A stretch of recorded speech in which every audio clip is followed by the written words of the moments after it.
Welcome to the Manhattan Institute's discussion on New York City's fiscal crisis.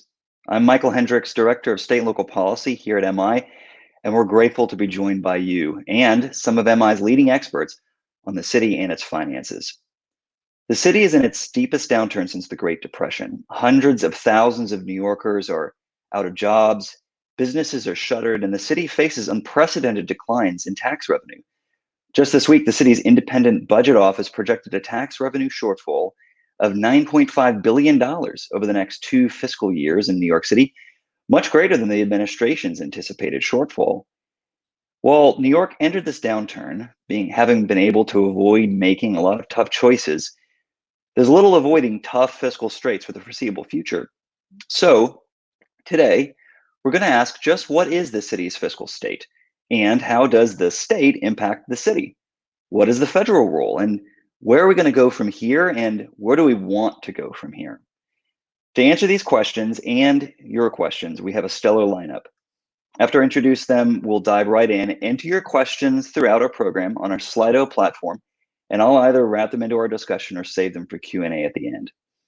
So today, we're joined by Nicole Gelinas, Senior Fellow at the Manhattan Institute and a contributing editor at City Journal, Eric Kober, an adjunct fellow at MI who retired in 2017 as Director of Housing, Economic, and Infrastructure Planning at the Department of City Planning, and E.J. McMahon, founder and research director at the Empire Center in Albany and an adjunct fellow here at MI. Thank you all for joining. Now, Eric, you recently authored a brief on Mayor de Blasio's latest proposed budget, and you said that, quote, even with additional federal aid, the city is in for a period of austerity. Why is that? Well, for a couple of reasons. First of all, we don't know how bad this economy is going to get, but it could be quite bad. And the mayor's executive budget, by the consensus of many organizations, and you talked about IBO, but others have also chimed in saying that the revenue estimates that the mayor came out with are probably higher than the worst case scenario that the city faces.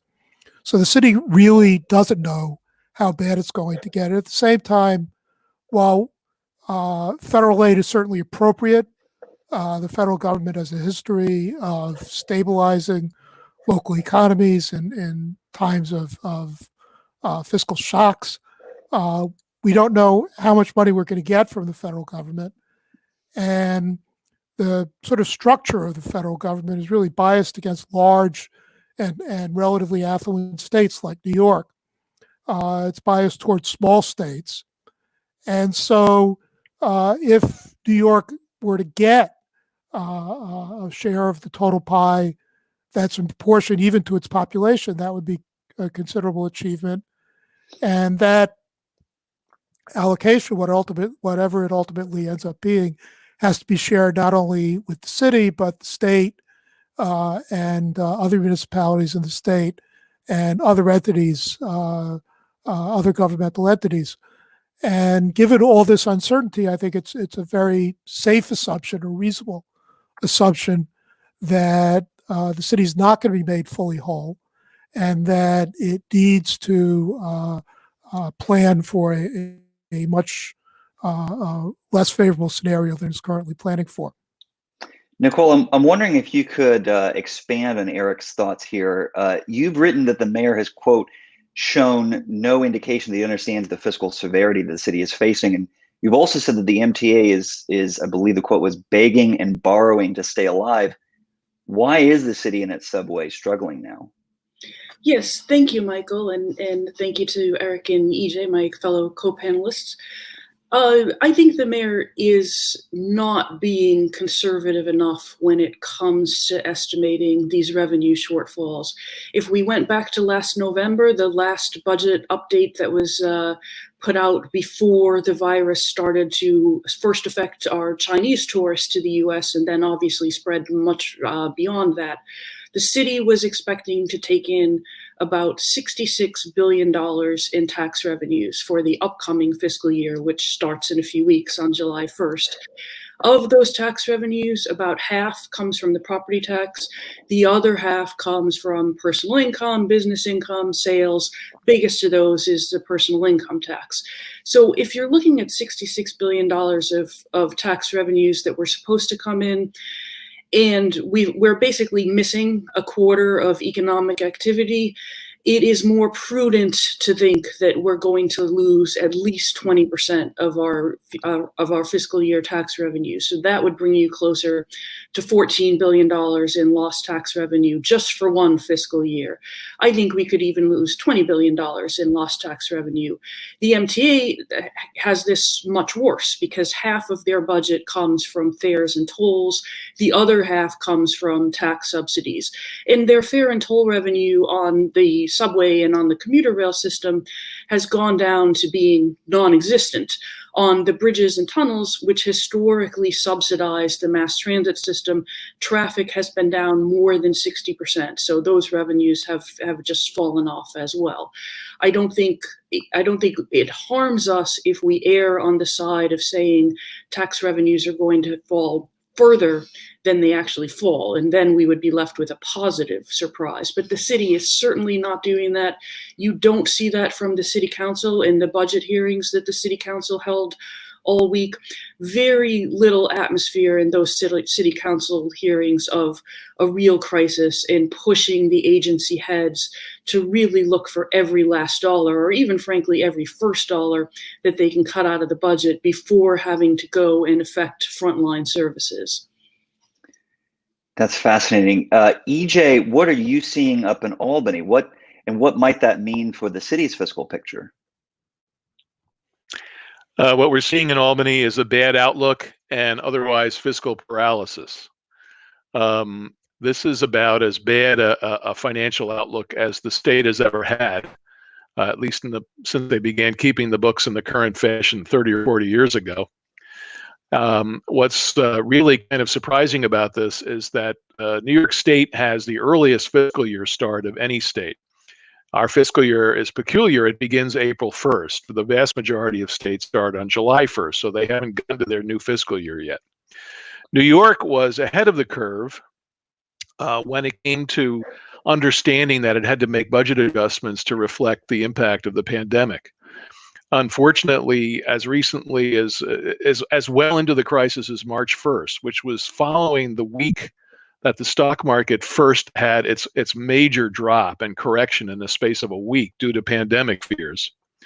The state actually not only didn't do anything, but Governor Cuomo's budget director and the financial committee chairs in the legislature reached agreement that there would be $700 million more in revenue than they had originally projected. That was preposterous on its face at the time. The governor basically avoided the subject of budgetary impacts as the crisis got worse and intensified. Then, as we got down to the final stretch before the adoption of the budget by the legislature, April 1st and 2nd, basically quick deals were cut to basically pass the budget the governor had proposed at the beginning of the year with no significant cuts. All they did forego a proposed school aid increase. Basically, the rest of the budget is what the governor proposed in January. And the governor proclaimed you can't spend what you don't have while announcing passage of a budget that spends about $10 billion we don't have. And since then, a governor has talked frequently of having to cut the budget by very large amounts unless he gets a large bailout from the federal government. But he has not actually done that, and we're now almost 2 months into a fiscal year in which, again, the budget on paper in front of us would spend more money than the state has. And that's just the start. The state has a very bad fiscal outlook. And oh, by the way, the budget the state passed on April 2nd, when we were well into the pandemic and the economic impact of the pandemic, shifts $367 million in costs to the city. So it not only doesn't help the city, it actually hurts the city and as well as the counties. So I would say we haven't gotten off on the right foot by any stretch. EJ, I want to get back to this question of federal support for New York, but Nicole, is New York City going to need a bailout? I mean, there's a lot that we certainly don't know about future revenues, if we're honest, but it honestly looks bad. Yeah, it's certainly not realistic to expect a state or a major city to go through 3 months of cessation of economic activity and not get some help from the national government, which of course can borrow more cheaply and readily for operating expenses than we can do, and generally for a good reason. But New York, so yes, we should get some federal aid above and beyond the $1.5 billion for New York City that was put into the CARES Act. I think the city is going about this the wrong way. Rather than just asking for vague, open-ended bailout, it should be preparing a menu of essential service, this year's operating costs to provide those essential services, and then go to the government and ask for those specific budget items, not including the long-term pension and the long-term healthcare benefit cost of those services. And we have to keep in mind, the city didn't enter this crisis from a very good position. Now, of course, having already stipulated that no city could have been ready for this crisis, the city wasn't even ready for a much smaller crisis. I mean, you're looking at a city with about $100 billion annual budget now, creeping up toward that number. 2/3 of that is funded by city taxes. The rest comes from federal and state taxpayers. But we came into this with only $2 billion in reserves set aside. So you had 2% of reserves at the end of one of the biggest economic booms over 10 years that the city had ever seen.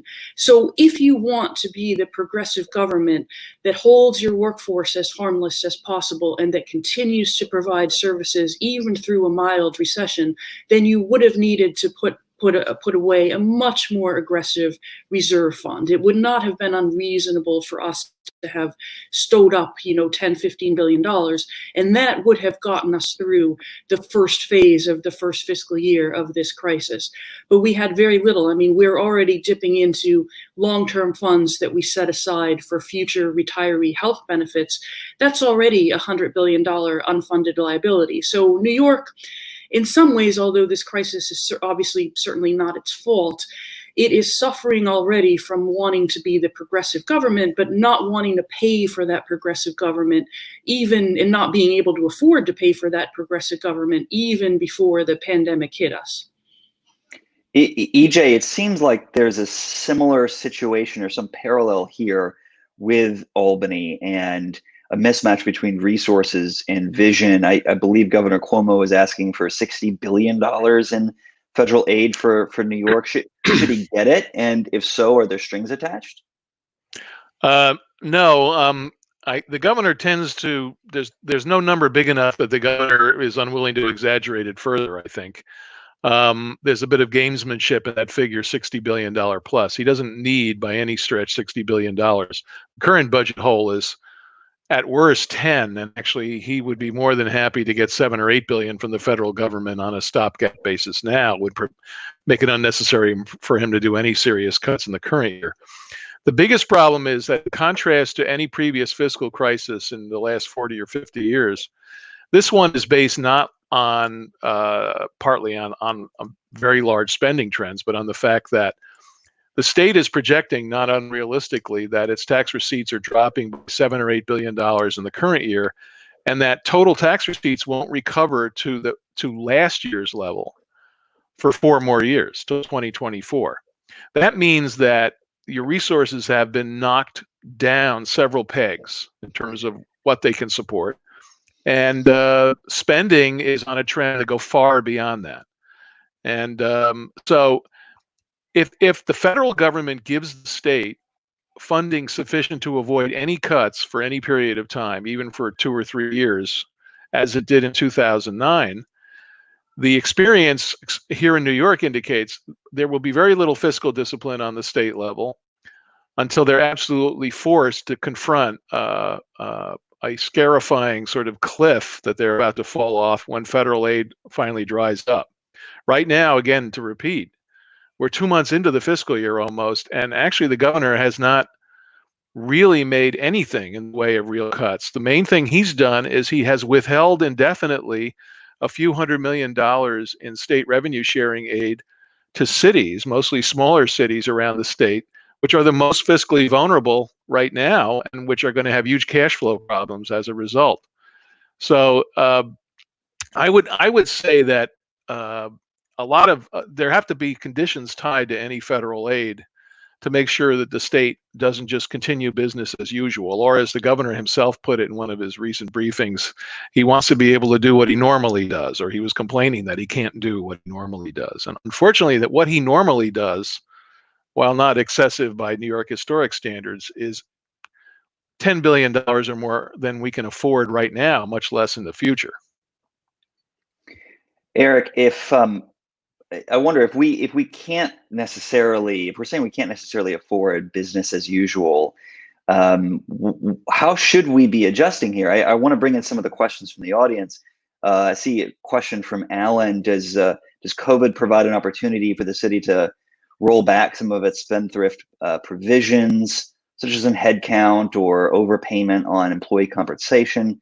Sam is asking, should New York City politicians be using furloughs as a tool with the expanded federal safety net instead of keeping workers on the payroll? What are some of our options here so that it's not to reflect it's not business as usual?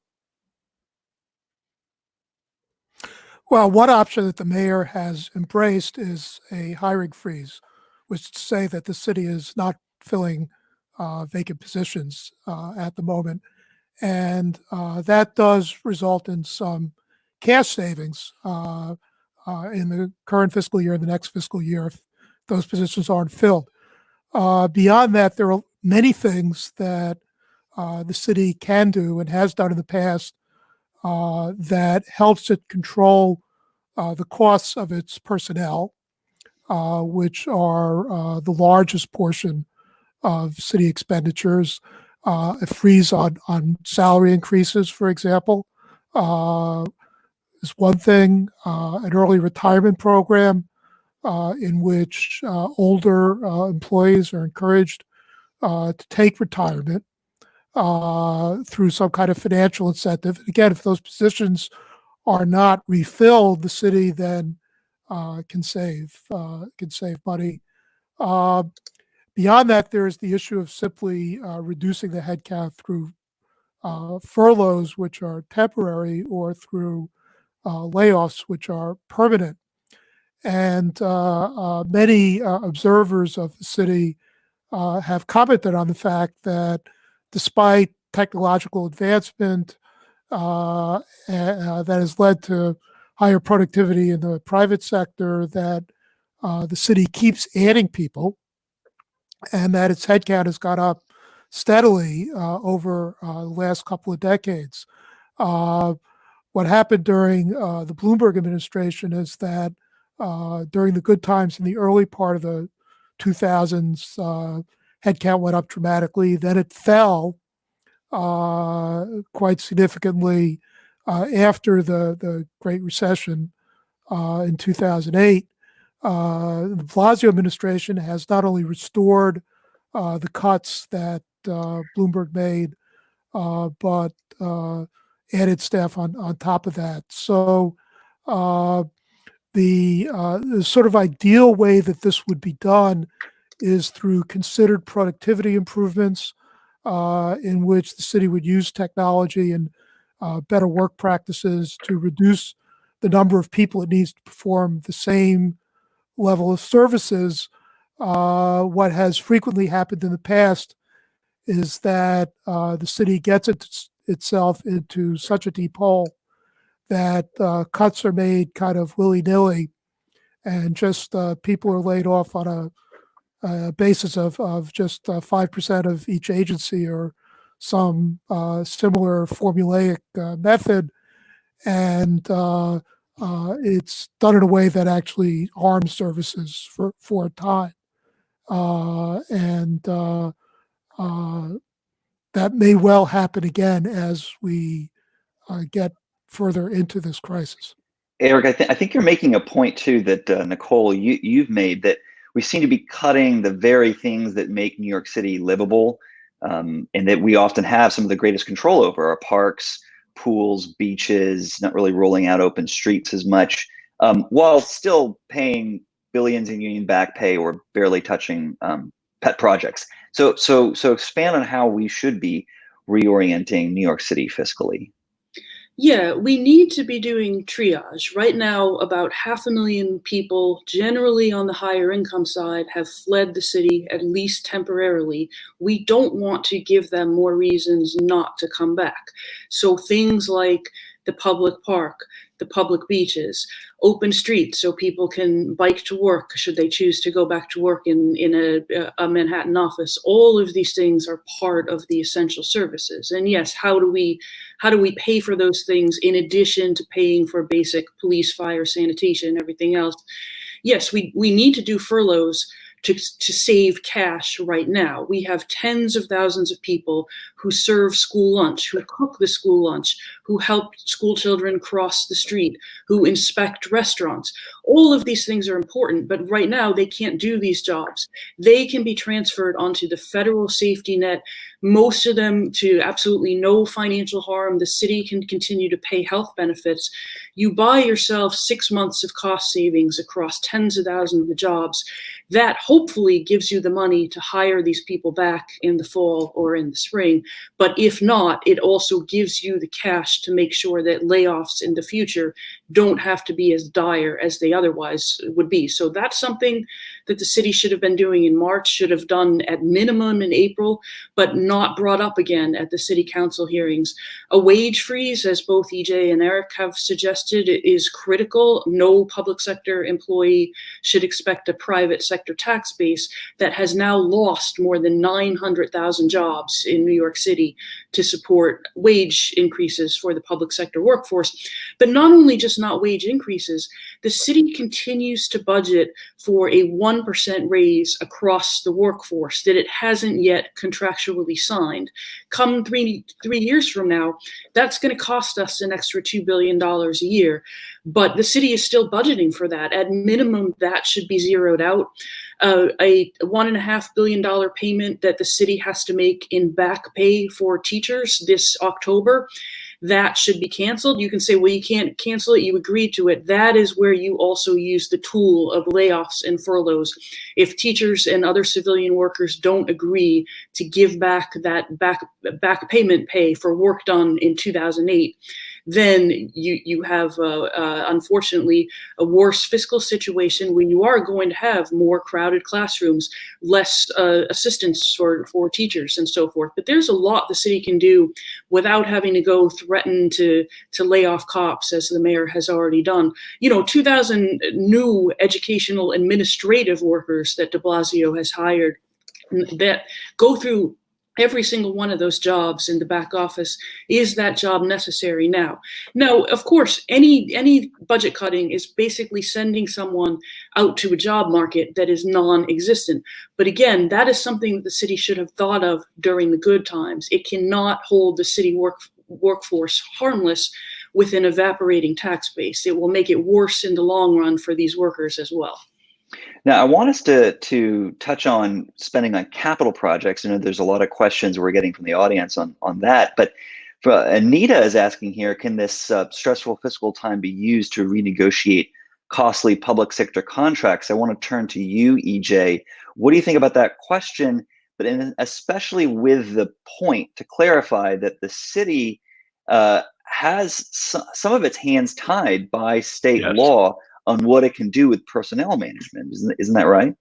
Yeah, you can't overemphasize the extent to which the city is subject to state law on this, and without help in the form of statutory permission from the governor and the legislature, the city is really in a very difficult position. Even if you, for a moment, assume that you had a city administration that was willing to aggressively seek to maximize savings from the city workforce, to freeze wages and to make other changes to improve efficiency and even to do some furloughing, all of those things arguably would require statutory forbearance from Albany, because all of those things are ultimately subject to a state collective bargaining law. The good news is there's a precedent, because the 1975 Financial Emergency Act, which created the control board, New York State Financial Control Board, during the city's fiscal crisis then, had sweeping language declaring a fiscal emergency and creating the groundwork for the control board to freeze the pay of city workers at that time. And that statutory approach then and subsequently is applied in the case of other distressed municipalities around the state periodically, has withstood challenges repeatedly from public employee unions, both in the state's highest court and subsequently in federal courts. So there is a way to do this. It should be starting already. Unfortunately, you hear no hint or even a hint of a hint from the governor, much less the legislature, of any serious intention to do anything about any of this. And by the way, the city is not requesting this.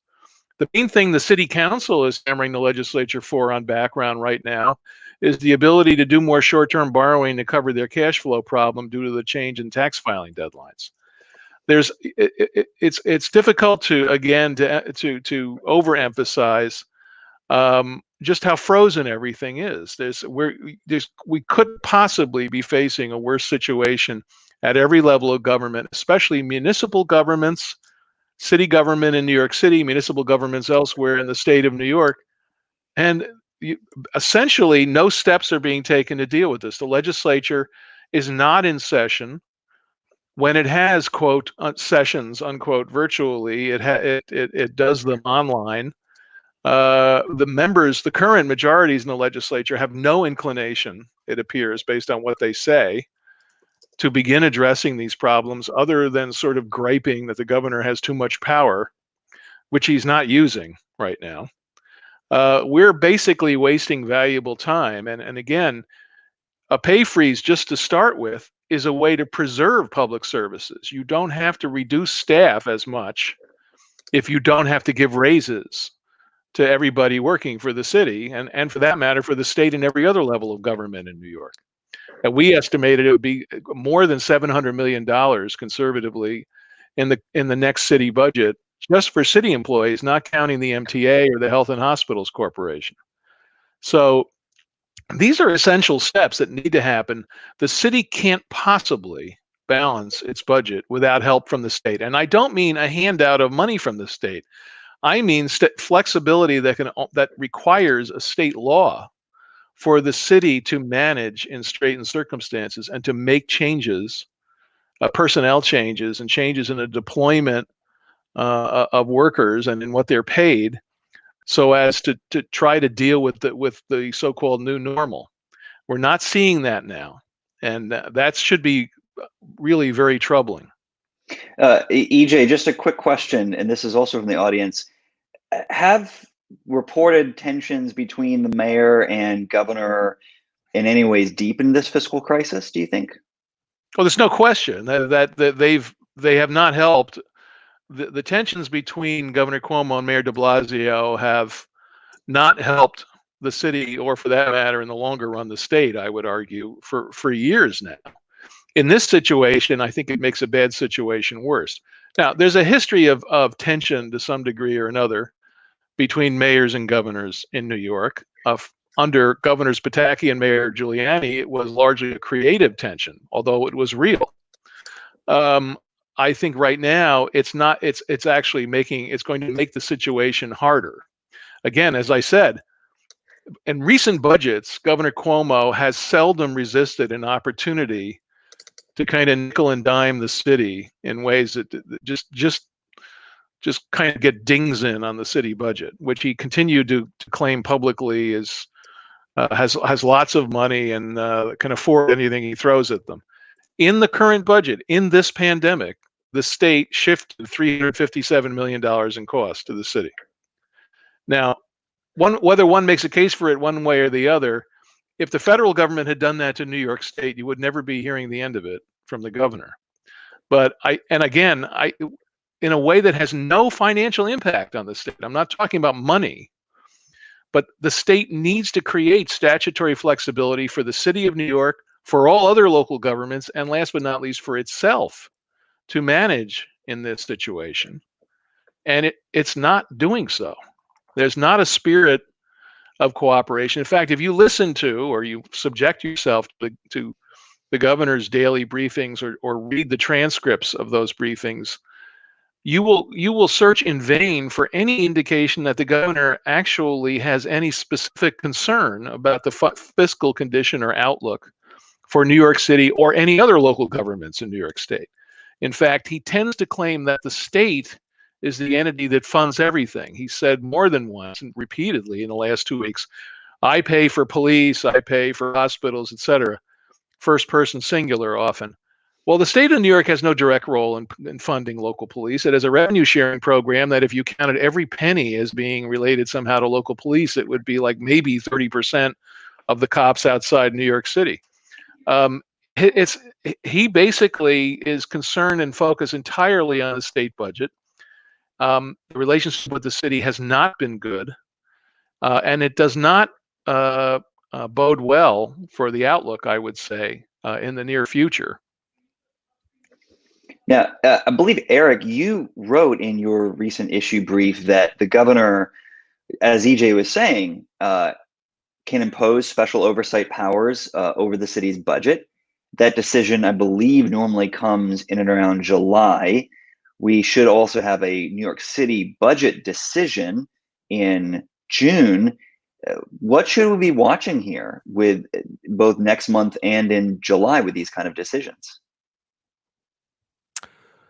Well, what's going to happen next is that the city council has to adopt the budget, which is for the next city fiscal year, which begins on July 1st. And that is fiscal year 2021. And that budget has to be balanced, as the fiscal year 2020 budget, which is now wrapping up, also has to be balanced by state law. And it has to be balanced by what are known as generally accepted accounting principles, which is to say that the city can't do the kinds of sort of shell games that the state does, in which it balances its budget just by postponing cutting the checks on some of its bills to the following fiscal year. It really has to use what's called accrual accounting, which is to recognize expenses at the time they're incurred. And so that puts more of a burden on the city to keep its house in order. So the city has to balance the budget. If the city either fails to balance the 2020 budget or adopts a budget for fiscal 2021 that's not in balance, then a process can be triggered at the state level. And it's actually the legislature, not the governor, who pulls the trigger. The Financial Control Board, which is a state body which was first set up in the 1975 fiscal crisis and continues to exist in kind of a dormant state. The Financial Control Board can determine that the city has failed to balance its budget and ask the legislature to reimpose the special powers that it had in the 1970s, which include the ability to sort of deny spending that's already been approved by the mayor and the city council in order to keep the budget balanced. And my own sort of take on this is that the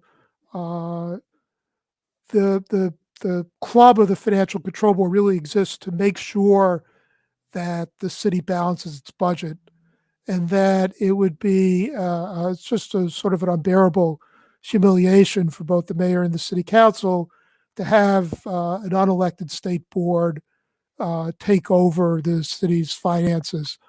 So in all likelihood, they will enact a balanced budget next month.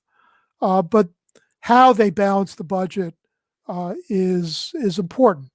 If they balance the budget by draining reserves, including as Nicole was talking about, the reserve for post-employment health benefits that the city has set aside, and they do other sort of one-time savings, that aren't recurring in future years, then they might, on a technical basis, be able to say they passed the balanced budget for fiscal 21, but they're storing up an enormous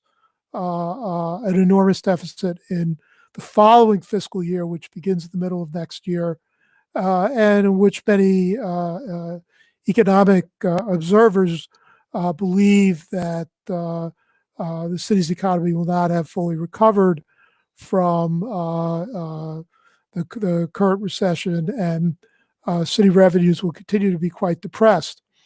And at that point, where you have a draining of reserves and at the same time continued depressed revenues, really the city really has to face it, and then you get the sort of hacking away at the budget that results in really damaging layoffs. And so what we need to watch out for is, first of all, will they enact a balanced budget, the mayor and the council? And as I said, I think they will, but how they do it is also very important. Now, in terms of how they do it, Eric, I want to stay on you for a moment. You've, I believe, written on a quote, tale of two recession budgets between this mayor and Mayor Bloomberg in the last recession. Is there a model there from the last recession that we could learn from about how to be better placed for the future? Well, there's a model, certainly. The model, it's not unique to Mayor Bloomberg in the last recession, but he did follow it. The idea is to base your proposed, or it's called a gap program, a program to eliminate the budget gap.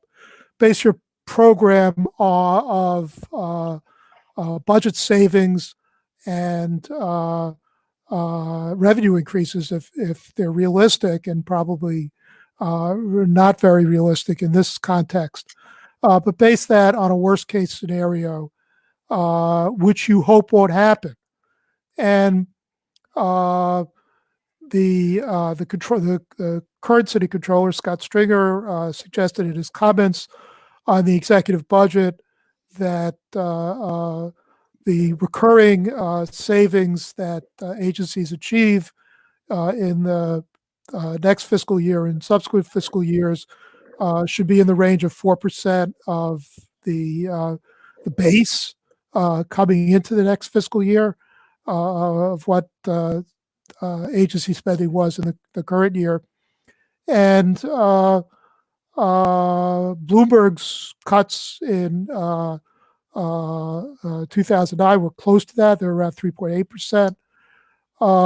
But de Blasio's proposed cuts in his executive budget, his proposed budget, were much smaller on a percentage basis, and particularly in terms of recurring savings, because many of the savings he's proposing only occur in one fiscal year.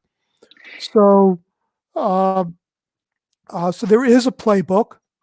The playbook, which many people are suggesting, is to achieve sizable recurring savings in the next fiscal year.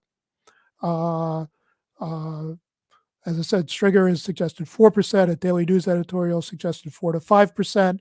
It is, a much larger number, and make sure that you do it in a way that carries over into future years by, for example, reducing the payroll significantly. And if things don't turn out to be quite so bad, then what will happen is that the city at the end of, for example, fiscal year 2021 would have a surplus. And that surplus can be used in fiscal year 2022 to restore some of the cuts, to meet needs that have emerged unexpectedly. But you're in a much better situation when you're being very conservative in your projection and you're rolling a surplus than you are when you sort of bet the house on things not being quite as bad as many people are saying they're going to be. All right. I wonder too about long-term spending. Nicole, we're getting questions from the audience about long-term capital spending, not just for the city, but for other entities like the Port Authority. Johnny from our audience was asking about new jails, borough-based jails, which I know you, Nicole, have written on. Billions anticipated in spending there.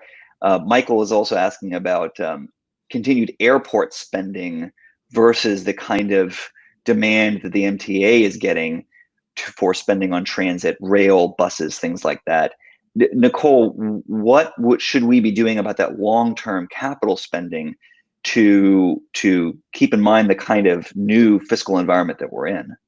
Yeah, there's no way we're going to spend $9 billion to build 4 high-rise jails in 4 separate dense neighborhoods of the city. For one thing, these neighborhoods don't need the destabilization of the jail construction and the jail presence. You know, again, people don't need one more reason to give up on the city right now. And do we need new jails? Yes, but we can rebuild new jails on Rikers Island, transfer people and close existing jails as we open up new jails. And that'll save you at least 20% of the cost in building one site with bridge transportation to the island, rather than having to stage 4 separate construction sites in 4 populated residential neighborhoods. I mean, that was a bad idea last year, and it's a worse idea this year. The airports, the Port Authority, I mean, the short story of the Port Authority is they make tremendous profits at airports and toll roads and tunnels. They use those profits to subsidize the bus terminal and the path system. So to save operating money, the first thing you do is just close 2 of the airports. I mean, traffic is down 85 to 95%. You can close Newark and LaGuardia, consolidate all passenger traffic at JFK.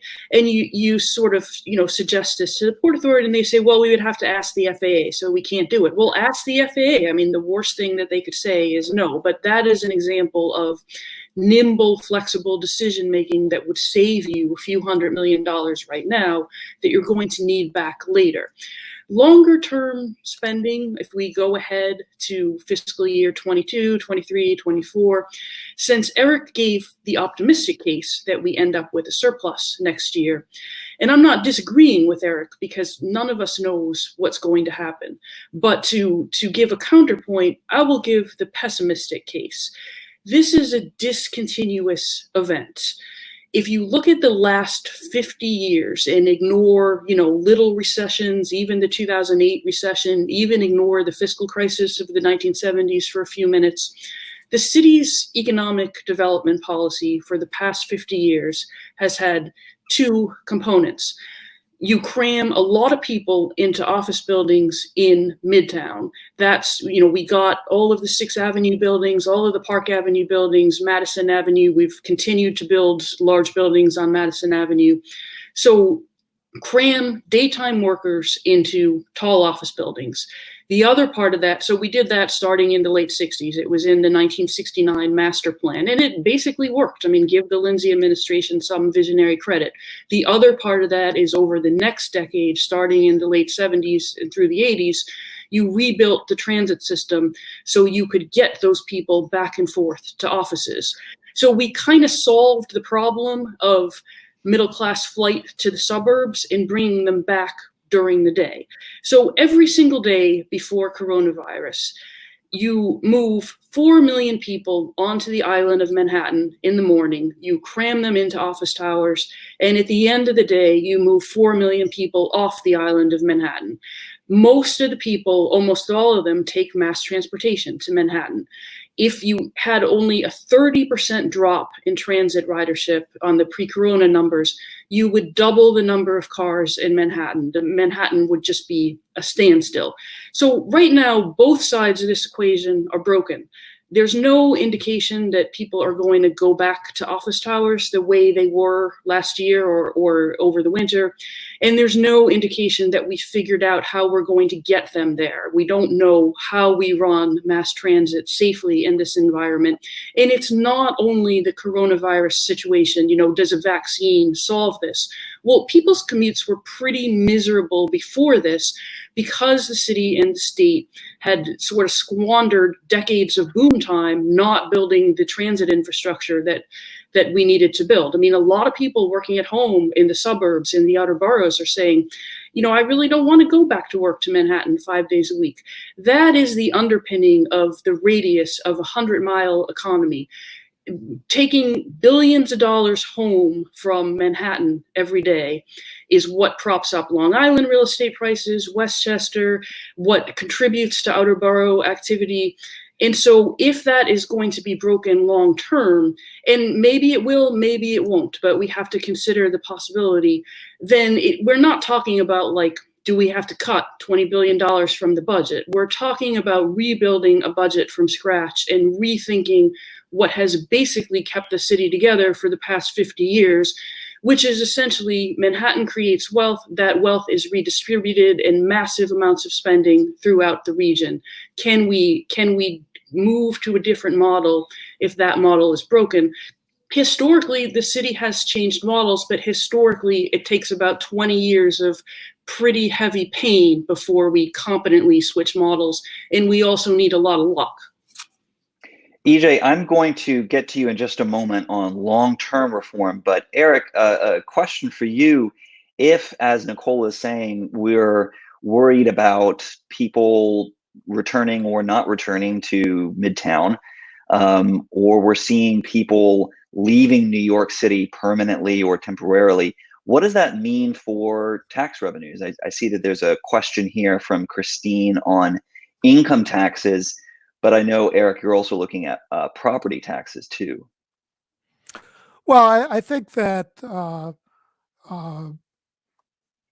in the long term, New York has enduring strengths, and that those enduring strengths will prevail.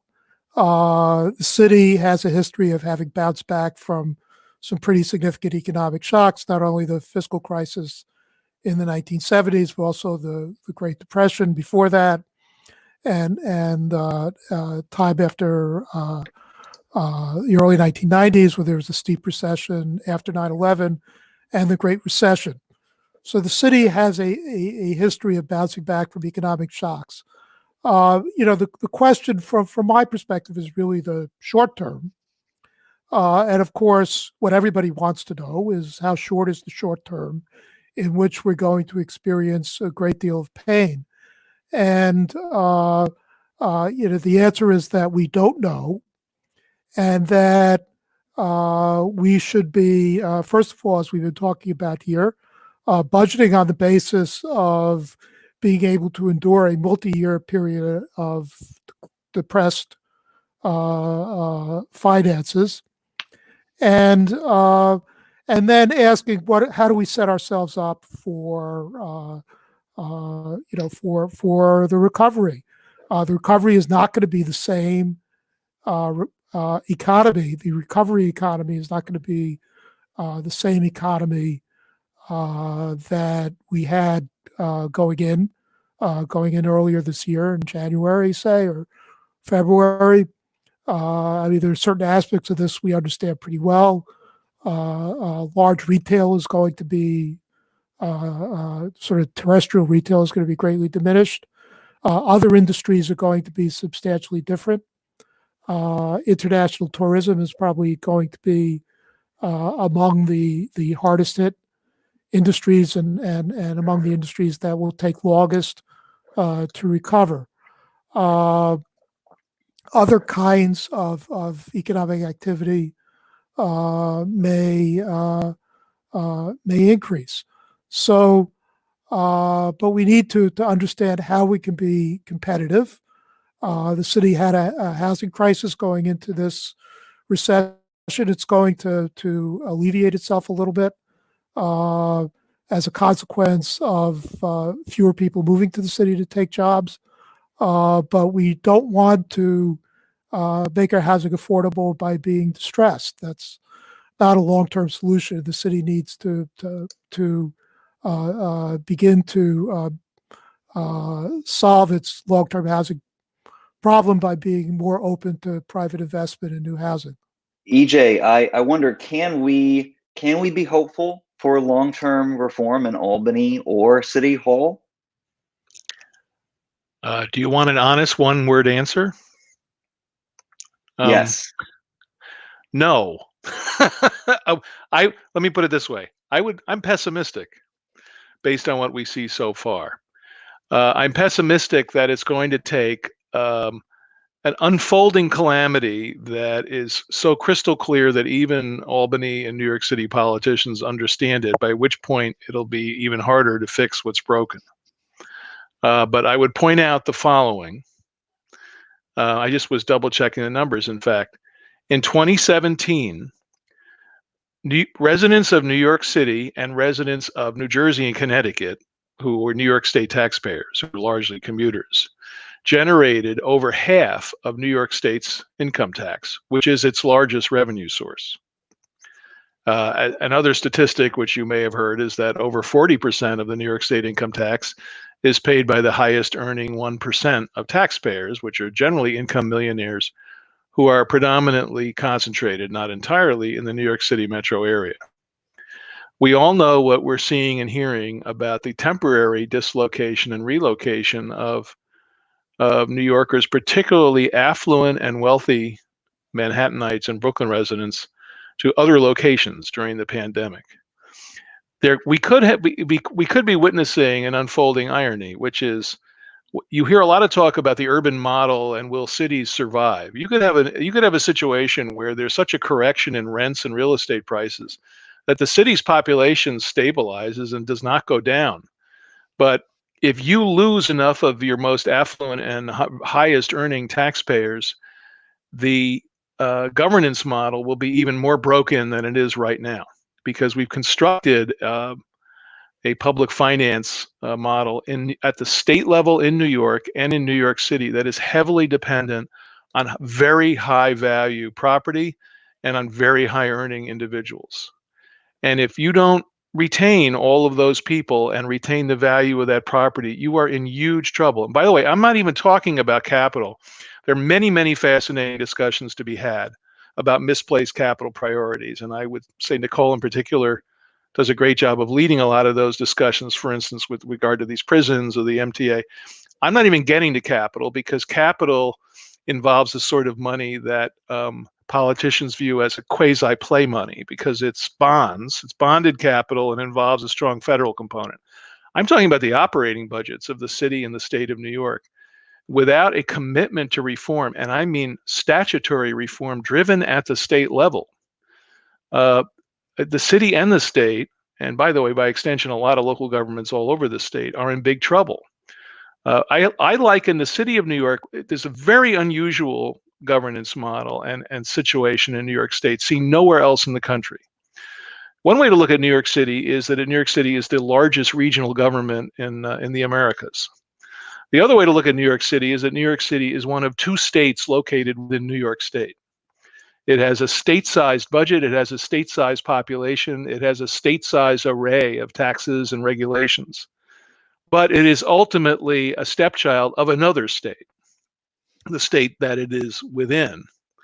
It can't make any really important decisions, almost without exception, really significant structural decisions, without permission or cooperation from the state of New York, including its own large legislative delegation in Albany, which right now is interested primarily, if you follow their bill introductions, in competing to see who can come up with the widest array of extraordinarily high new taxes on high earners and on wealth, and who can come up with the widest array of new regulatory impositions on landlords and businesses to make sure that everybody is made whole to 100% individuals in New York for indefinitely, without regard to impact on the economy. It's almost as if the whole group is living in Wonderland, and I say that advisedly. So I would say right now, again, you're not what we're talking about. The seriousness of this situation is not being discussed, much less addressed. And I'm talking only about the operating budget. We could talk about capital, the part that, you know, the trains you ride on, the bridges you cross, the buildings you work in and live in. That's a whole other subject all day. But this governance model is broken, absolutely broken, and it cannot be sustained. The word unsustainable is a cliche. It really is unsustainable now. Now, And in our remaining 5 minutes here, and I'm going to start with you, EJ. I want to ask a round robin question, and I think I know the answer to this, but are you pessimistic or optimistic about our fiscal future? I'm pessimistic. As I just explained, I'm very pessimistic. I'm pessimistic until I see some sign of that state and city officials are going to get serious. And by the way, when, not if, the Congress passes a bill with some initial aid for the state and cities, and then if there's a Democratic administration elected next year in a Democratic Senate, and that Congress passes even more aid for states and cities, all it is a stopgap that buys time and is a bridge to nowhere over a deeper chasm. We need to get serious now. And right now, based on what I see, and until I see something different, I'd be very pessimistic about at least the midterm, near-term future. The ultra-long-term, I'll leave hanging out there. Eric, pessimistic or optimistic? Well, I'm probably, I mean, I can't really disagree with anything that EJ is saying. I certainly, we are in a very bad state, and the city and the state have been badly managed and for a prolonged period of time. The only response I would make, and the reason why I'm optimistic, is I've seen the city recover. I've seen that that elections can bring in new people who sometimes inadvertently and not as they had originally intended turn out to be strong leaders who reform dysfunctional practices and stabilize public finances, at least for a time. And so, the history has been that that we get reform, both particularly at the city, less so at the state level, but we do get reform, and that reform gets us a few years of prosperity that enables us to escape this sort of doom loop that that the city and state sometimes appear to be in. Nicole?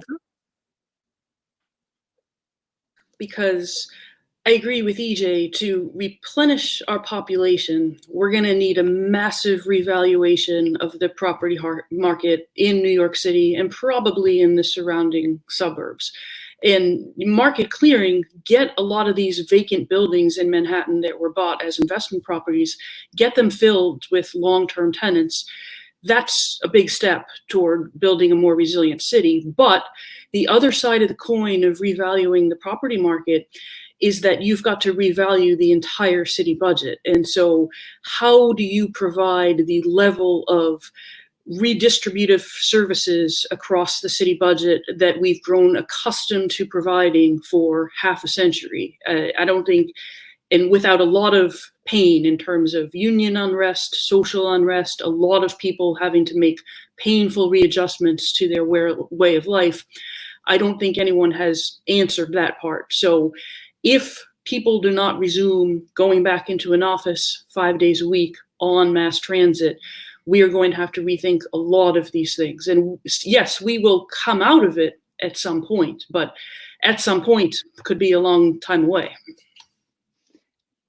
And with that, thanks to you, our audience, and to our panelists, I will leave us with a final thought that with our economy shrinking, tax revenue shrinking, and even our population shrinking over the past handful of years, the question of restoring growth to New York City seems to be a very important question for our future. So ask you to be thinking about what is the low-hanging fruit for restoring growth to New York, and we invite your input and feedback. Again, thank you for joining us at the Manhattan Institute, and stay tuned for more.